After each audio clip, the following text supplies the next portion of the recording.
Hello and welcome to Tech Helpline. It's your host back again with yet another interesting tutorial video.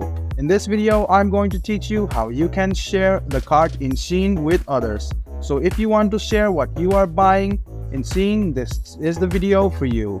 Go to the Shein and in the back section, tap it. You can see that this is my cart. Now to share it, you should just tap on it and then click on share. You can share this cart in lots of social medias and you can also copy it and send it to your friend. Select the item you want to share and then tap on share. Now you can share your cart with your friends and family members. You can even save the image, and if you click on more, there are more options to share from. Let me show it to you once again how you can share your cart with others. Tap on the product you want to add to your cart. Tap on Add to Cart.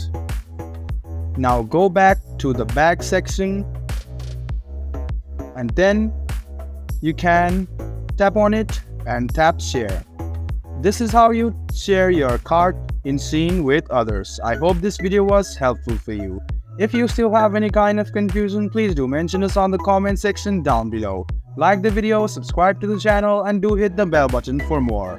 I expect to see you in the next video. Until then, goodbye, take care, and enjoy.